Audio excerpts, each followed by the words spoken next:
আগামী দিনে বিশ্ব ক্রিকেটে বাংলাদেশের প্রতিনিধিত্ব করবে কারা? উত্তর একেবারে সহজ। ঠিক এই মুহূর্তে যারা বয়সভিত্তিক পর্যায়ে খেলছে, বিশেষ করে যারা বাংলাদেশ অনূর্ধ্ব 19 দলে রয়েছে, সেই দলটা এই মুহূর্তে ইংল্যান্ড সফর করছে বিশ্বকাপের প্রস্তুতি নেওয়ার জন্য। এর আগে বাংলাদেশ অনূর্ধ্ব 19 দল তারা আফ্রিকা সফর করেছে, জিম্বাবুয়ে এবং সাউথ আফ্রিকার সাথে মিলে একটা ট্রাই নেশন সিরিজও খেলেছে এবং সেটাতে জিতেছেও। এই দলের বেশ কয়েকজন ক্রিকেটার ভীষণ রকম প্রতিভাবান, কোনো সন্দেহ নেই। জাওয়াদ আবরার ওপেনার, আজিজুল হাকিম তিনিও দারুণ ক্রিকেটার, সামিউল বশির খুবই ভালো ক্রিকেটার। কিন্তু একজন ধারাবাহিকভাবে পারফর্ম করে তাক লাগিয়ে দিয়েছেন বয়সভিত্তিক পর্যায়ে, তিনি হচ্ছেন রিজান হোসেন। তাকে আমরা আলাদাভাবে চিনলাম যখন আফ্রিকার মাটিতে ওই ট্রাই নেশন সিরিজের ফাইনালে তিনি একাই বাংলাদেশকে আসলে জেতালেন। ইনফ্যাক্ট সাউথ আফ্রিকাকে বাংলাদেশ যে হারালো দুটো ম্যাচে, দুটোতেই তিনি দুর্দান্ত পারফর্ম করেছিলেন। স্পেশালি ফাইনালে ব্যাটে বলে দুই জায়গাতেই তিনি অবদান রেখেছিলেন।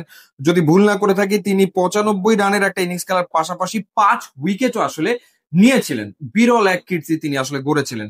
এই রিজান হোসেন সবশেষ যে 5টা ওয়ানডে ম্যাচ তিনি খেললেন, সেই 5টা ম্যাচের ভেতরে তিনি 3টা হাফ সেঞ্চুরি করেছেন, একটা সেঞ্চুরি করেছেন 5 ম্যাচের ভেতরে। এই ধারাবাহিকতা আসলে আমরা আমাদের কোন পর্যায়ের ক্রিকেটে সেভাবে করে দেখি না। এবং কেন এই পারফরমেন্স আলাদাভাবে প্রশংসার যোগ্য, কারণ আপনি যদি প্রতিপক্ষ দেখেন, সেঞ্চুরিটা করেছে ইংল্যান্ডের বিপক্ষে এবং 90+ যে ইনিংসটা খেলেছে 95 রানের, সেটা সাউথ আফ্রিকার বিপক্ষে, অর্থাৎ শক্তপোক্ত অপোনেন্টের এগেনস্টে সে পারফর্ম করেছে। যদি একেবারে স্পেসিফিক ভাবে জানাই, সবশেষ যে ম্যাচটা বাংলাদেশ খেলেছে ইংল্যান্ডের বিপক্ষে, সেই ম্যাচে তিনি 57 রানের ইনিংস খেলেছেন, 28 রান খরচায় কোনো উইকেট নিতে পারেননি। ঠিক তার আগের ম্যাচটাতেই ইংল্যান্ড আন্ডার 19 টিমের বিপক্ষে তিনি সেঞ্চুরি করেছেন, 100 রান করেছেন এবং বোলিং এ 27 রানে একটা উইকেট নিয়েছেন। এর আগে আয়ারল্যান্ড অনূর্ধ্ব 19 দলের বিপক্ষে তিনি 52 রানের ইনিংস খেলেছেন, সেই ম্যাচে তিনি বোলিং করেননি। এর আগে সাউথ আফ্রিকার বিপক্ষে ট্রাই নেশন সিরিজের ওই ফাইনালটাতে 95 রানের একটা ইনিংস খেলার পাশাপাশি 34 রানে 5টা উইকেট তিনি নিয়েছিলেন এবং তাক লাগিয়ে দিয়েছিলেন। এবং তার আগে জিম্বাবুয়ে অনূর্ধ্ব 19 দলের বিপক্ষে তিনি ব্যাট হাতে 30 রান করার পাশাপাশি 9 রানে নিয়েছিলেন 3 উইকেট।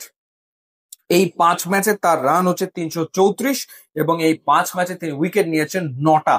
অর্থাৎ বাংলাদেশ যে ধরনের অলরাউন্ডারের স্বপ্ন দেখে বা দলে প্রয়োজন, ঠিক সে ধরনের একজন অলরাউন্ডার রিজান হোসেন। অন্তত বয়স ভিত্তিক পর্যায়ে তিনি কিন্তু সেই ইঙ্গিতই দিচ্ছেন। এবং তিনি কিন্তু পেস বোলিং অলরাউন্ডার, অর্থাৎ যেই জায়গাটাতে বাংলাদেশের সবসময় একরকমের ঘাটতি থেকে যায় এবং বেন স্টোকস তার আদর্শ, তিনি বেন স্টোকস এর মতো একজন ক্রিকেটার হতে চান এবং ডেফিনেটলি বাংলাদেশেরও একজন বেন স্টোকস এর বড্ড দরকার।